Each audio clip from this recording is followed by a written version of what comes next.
نبی کریم علیہ الصلوۃ والسلام کی ذات پہ درود پاک پڑھنا، درود شریف پڑھنا، اس میں پڑھنے والے پر اللہ کی بڑی رحمات کا نزول ہوتا ہے۔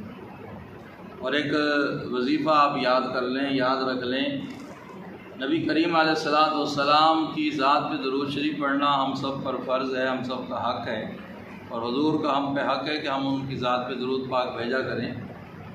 ایک بڑا مختصر سا درود شریف ہے، صلی اللہ علیہ وسلم۔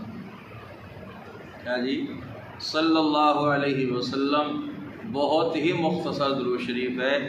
اللہ والے بزرگان دین فرماتے ہیں کہ جو انسان اس درود شریف کی 10 تسبیحات کرتا ہے، 10 تسبیحات کا مطلب یعنی 1000 مرتبہ یہ درود شریف پڑھتا ہے، اللہ پاک اس کو 3 انعامات عطا فرماتے ہیں۔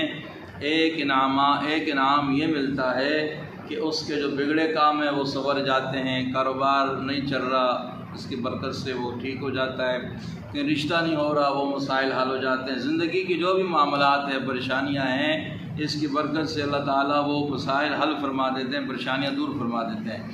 اور دوسرا اس کا فائدہ انسان کو یہ ملتا ہے کہ اللہ پاک اس انسان کو حج عمرے کی سعادتیں نصیب فرماتے ہیں۔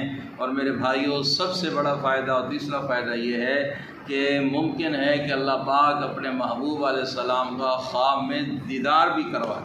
سبحان اللہ، کتنی بڑی فضیلت کی بات ہے اور کتنا بڑا اجر و ثواب والا عمل ہے۔ اللہ ہم سب کو، مجھے بھی اللہ آپ صلی اللہ علیہ وسلم کی ذات میں درود پاک کا نذرانہ بھیجنے کی توفیق عطا فرمائے۔